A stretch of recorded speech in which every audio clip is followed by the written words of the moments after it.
Dear students, welcome to BPPN online class, and in our last class we have already discussed about the ideal gas law and combined gas law. Today I am going to tell you about the relationship between the density and molar mass by using ideal gas equation. देखिए आप सभी को पता है ideal gas equation क्या होती है, PV equal to nRT. This is the ideal gas equation. अगर मैं इस इक्वेशन को इस तरीके से लिख देती हूँ, P अपॉन ये RT में यहाँ ले आती हूँ, ठीक है, और यहाँ N अपॉन क्या आ जाता है, V आ जाता है, ठीक है। मैंने क्या किया है, V को यहाँ ले गई मैं और RT को P के अपॉन में लेके आती हूँ। अब देखिए यहाँ पर ये N क्या होते हैं, नंबर ऑफ मोल्स, N क्या होते हैं, नंबर ऑफ मोल्स। और आप सभी को मैंने जूनियर क्लासेस में बताया है कि नंबर ऑफ मोल्स को हम कैसे कैलकुलेट करते हैं, given mass upon molar mass. तो किस तरीके से आती है इसकी वैल्यू, गिवन मास, ठीक है, अपॉन मोलर मास, जिसका हमें नंबर ऑफ मोल्स कैलकुलेट करना है। अगर हमें कितना भी मास दे रखा है उसको अगर हम उसके मोलर मास या मोल से डिवाइड कर देंगे तो हमारे पास में नंबर ऑफ मोल्स आ जाते हैं। अब देखिए इसको मैं इस तरीके से भी लिख सकती हूँ, अगर गिवन मास को मैं स्मॉल m से रिप्रेजेंट कर दूं, मोलर मास को अगर हमें कैपिटल M से रिप्रेजेंट कर देती हूँ, तो यहाँ पर मैं क्या लिख सकती हूँ, P upon RT equal to, यहाँ पर मैं N की जगह क्या लिख सकती हूँ, M अपॉन कैपिटल M और इंटू V। ओके, तो हमारी इक्वेशन क्या आ जाएगी, अगर मैं N की जगह ये रख देती हूँ तो वो हमारी इक्वेशन आ जाएगी ये। अब देखिए आपको पता है डेंसिटी, ठीक है, डेंसिटी D इक्वल टू होता है मास अपॉन वॉल्यूम। क्या होता है, मास अपॉन वॉल्यूम। डेंसिटी क्या होता है, मास अपॉन वॉल्यूम। तो मास यहाँ पर मैं स्मॉल m से रिप्रेजेंट किया है मैंने, वॉल्यूम को मैंने v से रिप्रेजेंट किया है। तो देखिए यहाँ पर जो ये वाली वैल्यू है वो किसके इक्वल आ रही है, d के इक्वल आ रही है, d इज डेंसिटी। तो हमारी इक्वेशन क्या हो जाएगी, PRT equal to d upon m, ये हमारी इक्वेशन आ जाती है। तो इस तरीके से हमने आइडियल गैस इक्वेशन से हम किसी भी जो गैस हमें गिवन है उसकी हम मोलर मास भी कैलकुलेट कर सकते हैं। कैसे कर सकते हैं, देखिए m क्या है, यहाँ पर m क्या है, मोलर मास है। तो मोलर मास हम कैसे कैलकुलेट कर सकते हैं, हमारी इक्वेशन क्या हो जाएगी, m इक्वल टू, अगर मैं m को यहाँ ले आऊं, इन दो को यहाँ ले जाऊं और p को यहाँ अपॉन में ले आती हूँ, तो इक्वेशन क्या हो जाएगी, m equal to DRT upon P। तो इस तरीके से हम इस इक्वेशन को यूज में लेकर किसी भी, अगर हमें टेम्परेचर दे रखा हो, डेंसिटी दे रखा हो, प्रेशर दे रखा हो, तो हम मोलर मास कैलकुलेट कर सकते हैं। तो ये रिलेशनशिप है between the density and molar mass of A gas. Next जो हम बात करने जा रहे हैं वो है partial pressure of A gas. तो नेक्स्ट हमारा टॉपिक क्या है, partial pressure of A gas, ठीक है। तो देखिए किस तरीके से पार्शियल प्रेशर हम किसी भी गैस का कैलकुलेट कर सकते हैं। Partial pressure of A gas, ठीक है। अब देखिए इसके लिए मैं आपको सबसे पहले एक कंटेनर लेती हूँ और उस कंटेनर में मैंने क्या किया, मिक्सचर ऑफ गैस ले लिया। क्या ले लिया, मिक्सचर ऑफ ए गैसेस। तो देखिए ये जो गैसेस है, मैंने इसमें तीन तरीके के गैसेस लिए, गैस 1, गैस 2 एंड गैस 3, यानी मैंने 3 गैसेस का एक मिक्सचर लिया है, 1, 2 एंड 3। ओके, अब हमें पता है, हमने ये बात की है कि जब भी जो गैसेस होते हैं, गैसेस की काइनेटिक एनर्जी जो होती है वो मैक्सिमम होती है, सबसे ज्यादा होती है as compare to solid and liquid. तो पार्टिकल्स क्या होते हैं, इन ऑल डायरेक्शन में मूव कर रहे होते हैं। तो जब पार्टिकल्स मूव करते हैं तो जिस भी कंटेनर में वो गैस भरी हुई है उसके वॉल पर वो क्या करते हैं, हिट करते हैं। क्या करते हैं, पार्टिकल्स वॉल पर हिट करते हैं, टकराते हैं। टकराने की वजह से क्या होता है, वॉल पर एक प्रेशर एक्सर्ट होता है और उसी प्रेशर को हम बोलते हैं गैस का पार्शियल प्रेशर। पार्शियल क्यों बोला है, क्योंकि यहाँ पे हमने मिक्सचर लिया है और मिक्सचर हमने 3 गैसेस का लिया है, तो सभी गैसेस का जो प्रेशर होगा वो अलग अलग होगा and it's directly proportional to the number of moles, ठीक है। तो इस तरीके से गैस 1 का भी एक पार्शियल प्रेशर होगा, गैस 2 के पार्टिकल से लगने वाला भी एक पार्शियल प्रेशर होगा एंड गैस 3 से लगने वाला भी पार्शियल प्रेशर होगा। तो अगर गैस 1 से वाले प्रेशर को मैंने ले लिया P1, गैस 2 से लगने वाले पार्शियल प्रेशर को मैंने ले लिया P2 एंड गैस 3 से लगने वाले पार्शियल प्रेशर को मैंने ले लिया P3। ओके, तो जो पार्शियल प्रेशर जो होता है और यहाँ से हमें पता है कि टोटल प्रेशर, अगर हम सारी गैसेस का टोटल प्रेशर लेंगे तो हम क्या कर देंगे, P total pressure of this mixture. ठीक है, ये जो मिक्सचर मैंने लिया गैसेस का, उसका टोटल प्रेशर किसके इक्वल हो जाएगा, P1 plus P2 plus P3। और ये हमें बताया है डाल्टन ने। क्या पता किसने बताया हमें, ये डाल्टन ने। तो इसे हम और क्या बोलते हैं, डाल्टन्स पार्शियल प्रेशर थ्योरी क्या बोलते हैं, या Dalton's partial pressure law. Okay, तो ये हमने डाल्टन ने बताया, इसलिए हम डाल्टन्स पार्शियल प्रेशर लॉ भी इसे बोलते हैं। और जो टोटल प्रेशर होता है वो उस गैस के मिक्सचर के हर जो ईच गैस होती है उसके पार्शियल प्रेशर के सम के इक्वल होता है, टोटल के इक्वल होगा टोटल प्रेशर। ठीक है, अब देखिए हमें पता है P टोटल हम कैसे लिख सकते हैं, आपको पता ही है P टोटल, PT लिख रही हूं मैं इसको, ये हम कैसे लिख सकते हैं, P1 को हम कैसे लिख सकते हैं, चलिए मैं यहाँ लिख देती हूँ P1। देखिए सारी की सारी गैसेस जो होती है वो सेम वॉल्यूम में स्प्रेड है, डिफ्यूज्ड है, और वो सेम वॉल्यूम क्या है, इस कंटेनर का वॉल्यूम। ठीक है, ये वॉल्यूम, टोटल जो वॉल्यूम है उसमें गैस 1 भी स्प्रेड है, उसी वॉल्यूम में गैस 2 भी स्प्रेड है, और उसी वॉल्यूम में गैस 3 भी स्प्रेड है। तो सभी गैसेस के लिए टेम्परेचर सेम है, ठीक है, और वॉल्यूम भी सेम है। चेंज कहाँ है, सिर्फ प्रेशर्स में।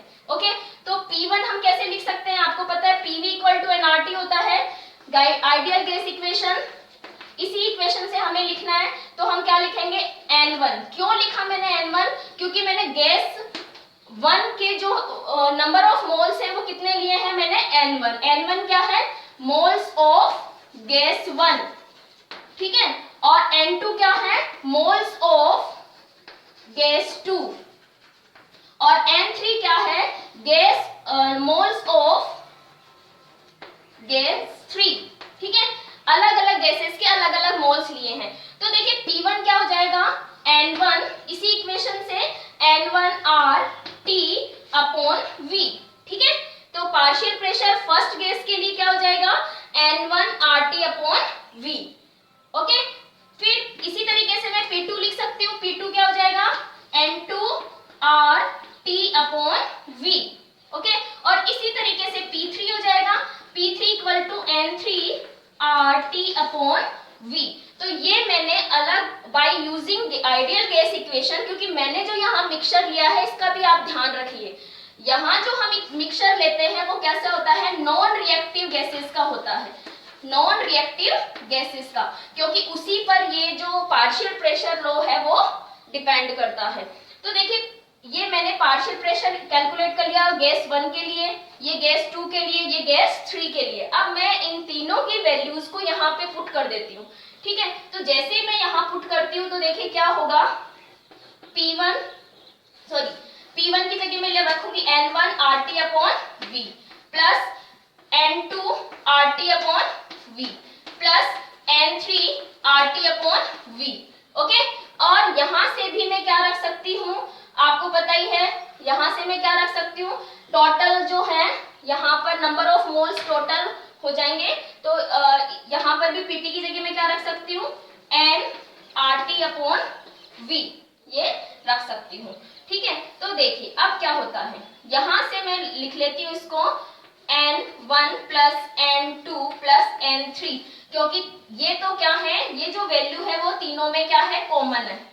ओके, तो जब कॉमन होता है तो कॉमन वैल्यू को हम आगे ले लेते हैं, या इस तरीके से हम इसको आगे लिख सकते हैं। ओके, तो ये हमारी इक्वेशन आ जाती है PT के लिए, किसके लिए आ सकती है, PT के लिए, और यहाँ पर ये N जो है वो टोटल नंबर ऑफ मोल्स है, टोटल नंबर ऑफ मोल्स। तो PT क्या हो गया हमारे लिए, N1 plus N2 plus N3RT upon V। तो इस तरीके से हम टोटल प्रेशर को कैलकुलेट कर सकते हैं अगर हमें नंबर ऑफ मोल्स गिवन हो हर गैस का। ओके, नेक्स्ट हमसे जो पूछा जाता है वो होता है fraction of partial pressure of A gas, partial pressure of A gas. ठीक है, अब देखिए ये कैसे निकालते हैं, आपको पता है फ्रैक्शन निकालते हैं तो हम कर लेते हैं P1। किसके लिए निकाल रहे हैं हम? P1 के लिए। तो P1 upon total pressure, total pressure के रेस्पेक्ट में हम इसका फ्रैक्शन निकाल रहे हैं, तो P1 अपॉन PT करना है हमें। P1 कितना है आपको पता ही है, N1 RT upon V। Okay, PT कितना है, अपॉन में लिखना है अपन को, तो हम इसको यहाँ पे डिवाइड करके PT की वैल्यू ये रही N1 plus N2 plus N3 RT upon V। Okay, अब देखिए डिवाइड है इसलिए हम इसको सोल्व करेंगे तो मल्टीप्लाई में चेंज करेंगे, और अगर हम जैसे ही इसको मल्टीप्लाई में चेंज करते हैं तो हमारी वैल्यू क्या हो जाएगी, ये जो है इधर वाली वो अपोजिट हो जाएगी। तो P1 upon PT equal to N1 RT upon V multiply, क्योंकि मैंने डिवीजन के साइन को मल्टीप्लाई में चेंज किया तो हम इसको उल्टा कर देंगे, तो V upon N1 plus N2 plus N3 RT, ये होगी हमारी इक्वेशन। ठीक है, अब देखिए RT से RT कैंसिल हो जाएगा, V से V कैंसिल हो जाएगा, तो हमारी इक्वेशन क्या आ गई, P1 equal to P1 PT equal to, यहां से क्या बच गया, N1 upon N1 plus N2 plus N3, ये बच गया हमारे पास। तो अब देखिए यहाँ पर एक चीज जो इंपॉर्टेंट है, वो इंपॉर्टेंट चीज क्या है कि मोल फ्रैक्शन हमें यहाँ पर दिखाई दे रहा है। क्या दिखाई दे रहा है, मोल फ्रैक्शन। और देखिए मोल फ्रैक्शन होता क्या है, क्या होता है mole fraction,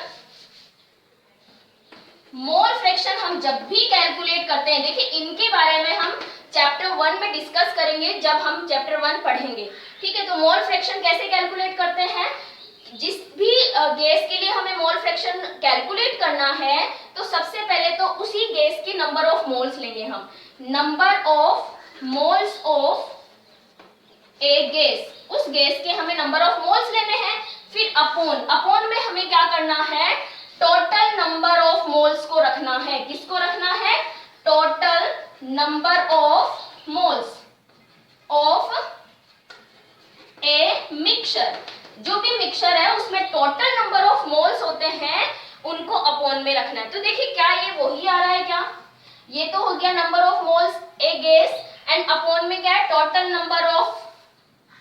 number of moles of each gas, है ना, मतलब टोटल जो मोल्स हैं सारी गैसेस का उनका sum according to our this formula. ठीक है, तो मोल फ्रैक्शन को हम रिप्रेजेंट करते हैं साई से।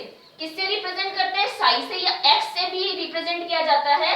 तो हम इसको क्या लिख देते हैं बाद में, एक्स, ओके, या साई, आप जो भी देख लीजिए आपकी बुक में जो भी है उसी तरीके से हम इसको रिप्रेजेंट कर देते हैं। तो ये मोल फ्रैक्शन किसका है, गैस 1 का है। ओके, तो हम अब हमारी इक्वेशन क्या आ जाएगी, हम इस पूरे की जगह क्या रख देते हैं, एक्स साई 1 रख देते हैं। तो P1 जो P1 है यानी कि partial pressure of first gas जो है, it is equal to the total pressure multiply by mole fraction, multiply by its mole fraction. तो अगर हमें टोटल प्रेशर दे रखा है और मोल फ्रैक्शन दे रखा है तो हम उस गैस के लिए पार्शियल प्रेशर कैलकुलेट कर सकते हैं। और ये इक्वेशन हमारे लिए बहुत इंपॉर्टेंट है क्योंकि 12th क्लास में हम सॉल्यूशन में जब कोलिगेटिव प्रॉपर्टीज पढ़ेंगे तो वहां पर हमें ये इक्वेशन काम में लेनी है। अब देखिए इसी तरीके से हम P2 भी बना सकते हैं। तो P2 क्या हो जाएगा, P टोटल इनटू, ठीक है, यहाँ पे मैं डॉट लगा देती हूँ, डॉट साई 2 या x2 जो भी आप यूज में लेते हो। इसी तरीके से P3 क्या हो जाएगा, P टोटल और साई 3। ठीक है, तो इस तरीके से हमारे पास में अगर मोल फ्रैक्शन गिवन है तो हम टोटल प्रेशर से उसको मल्टीप्लाई करके हर गैस का पार्शियल प्रेशर कैलकुलेट कर सकते हैं। और ये है हमारा डाल्टन्स पार्शियल प्रेशर लॉ। ठीक है, तो हमने क्या पढ़ा यहाँ पे, टोटल प्रेशर कैसे निकाला जाता है, सभी मिक्सचर्स का पार्शियल प्रेशर अगर हमें गिवन है तो उनको सम करके, उनको ऐड करके हम टोटल प्रेशर कैलकुलेट कर सकते हैं। अगर टोटल प्रेशर हमें गिवन है और mole fraction number of moles given है सभी के, तो हम उससे क्या निकाल सकते हैं, एक्स जो मोल फ्रैक्शन है वो निकाल सकते हैं। देखिए जैसे x2 क्या हो जाएगा यहाँ पे, N2 upon N1 plus N2 plus N3, ये मोल फ्रैक्शन किसका है, सेकेंड नंबर गैस का X3 कैसे निकाल सकते हैं हम, N3 equal upon N1 plus N2 plus N3। तो इस तरीके से हम मोल फ्रैक्शन निकाल सकते हैं सभी गैसेस का। ठीक है, ऊपर तो हमें उसी गैस के मोल रखने हैं और नीचे हमें अपॉन में टोटल नंबर ऑफ मोल्स रखने हैं। ओके, ठीक है, नेक्स्ट हम बात करेंगे नेक्स्ट वीडियो में। Thank you.